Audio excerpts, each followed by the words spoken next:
lauknya tetap ikan asin. Izinkan saya mengucapkan salam untuk para hadirin sekalian. Ke samudra naik kapal selam, udaranya panas dan juga lembab. Kalau saya nanti mengucapkan salam, jangan lupa para hadirin semua menjawab. Bismillahirrahmanirrahim. Assalamualaikum warahmatullahi wabarakatuh. Waalaikumsalam warahmatullahi wabarakatuh. Alhamdulillah, alhamdulillahilladzi an'amana bi ni'matil iman wal islam. Wa nusalli wa nusallimu ala khairil anam sayyidina wa maulana Muhammadin wa ala alihi wa sahbihi ajmain. Amma ba'du.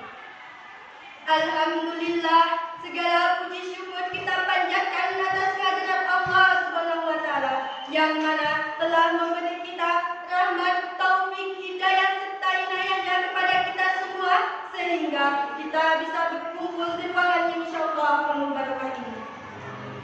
Salawat bertangkai salam semoga tetap tercurah limpahkan kepada junjungan kita yakni Habibana wa Nabiyana Muhammad sallallahu alaihi wasallam.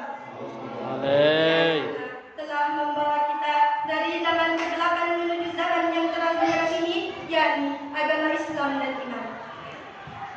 Yang terhormat dan yang saya hormati Bapak Ibu Dewan Hakim yang arif dan bijaksana serta teman-teman guru himah umum.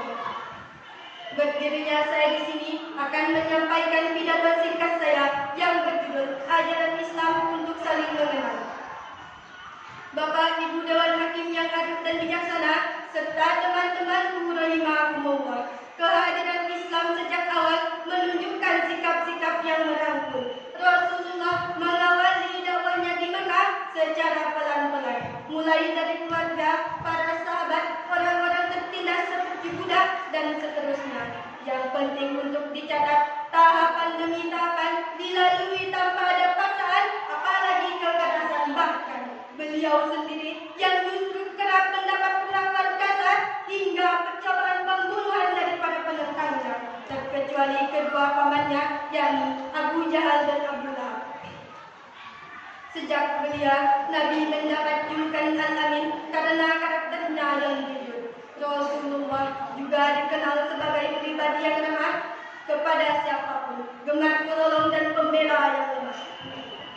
Kepribadian inilah yang menjadi modal dasar beliau dalam mengatasi beragam tantangan tersebut hingga sukses menyiapkan Islam di tanah Arab yang kemudian meluas ke seluruh penjuru dunia. Meskipun diakui adanya perbedaan, tidak bisa dipungkiri adanya titik-titik temu yang menghubungkan budaya Islam secara universal. Salah satu titik temu itu berupa komitmen masing-masing pribadinya. Bapak Ibu Dewan Hakim yang arif dan bijaksana serta teman-teman guru himah umum, kewajiban menjalankan setiap usaha untuk menciptakan masyarakat yang sebaik-baiknya di muka bumi ini, kewajiban itu dinyatakan dalam firman Allah. Quran Surah Ali Imran ayat 104 yang berbunyi, A'udzu billahi minasyaitonir rajim. Bismillahirrahmanirrahim.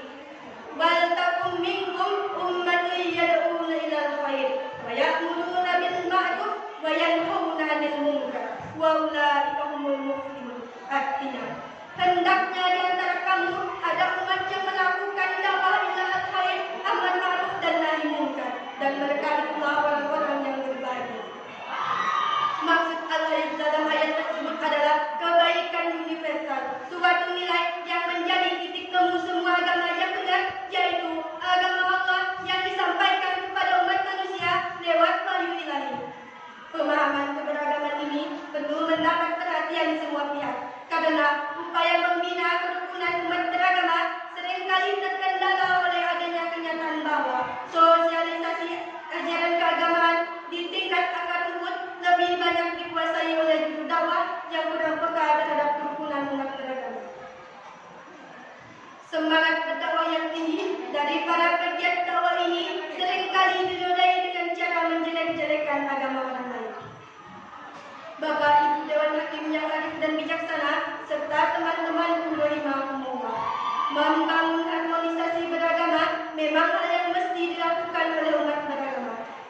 menyatukan dan menanamkan rasa persaudaraan dan juga rasa kekeluargaan walau itu berbeda keyakinan.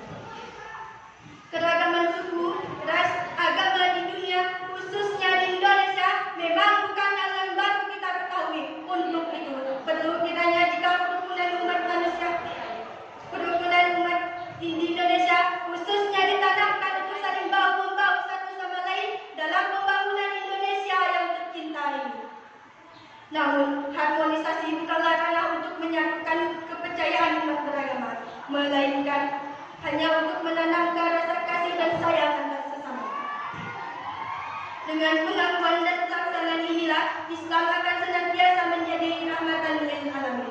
Al-Quran menyatakan diciptakannya manusia berbeda suku bangsa untuk saling mengenal, sebagaimana dijelaskan dalam Quran surah Al-Hujurat ayat 13 yang berbunyi, A'udzu billahi minasyaitonir rajim. Bismillahirrahmanirrahim.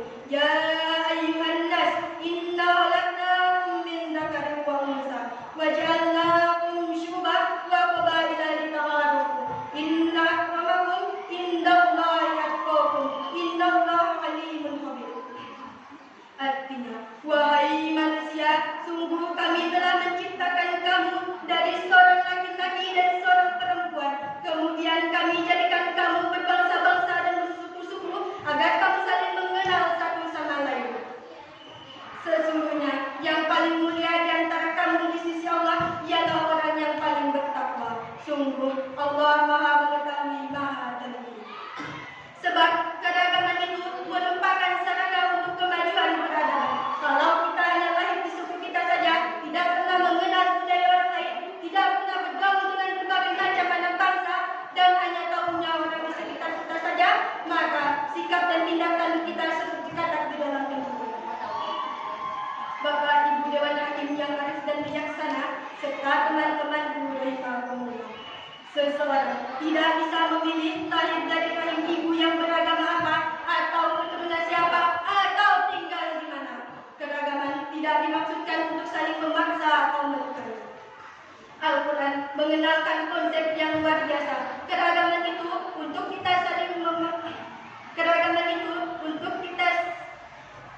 saling mengenal satu sama lain. Dengan saling mengenal perbedaan, kita bisa belajar membangun peradaban. Dengan saling tahu perbedaan antara satu dengan yang lain, maka orang akan terbuka dan menghargai.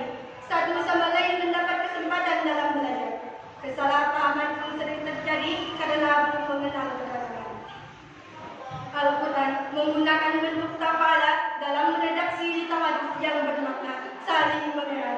Fungsinya lil musyarakati bainisnaini fa'aksara.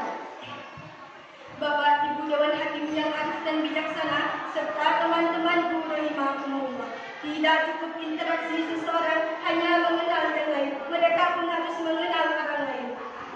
Interaksi kedua belah pihak akan melahirkan tidak hanya simpati, tetapi juga empati. Kalau seseorang meminta orang lain untuk menghargai dirinya, maka pihak lain pun meminta hal yang sama. Langkah awalnya persis seperti pesan Al-Quran, saling mengenal. Bapak Ibu Dewan Hakim yang arif dan bijaksana, serta teman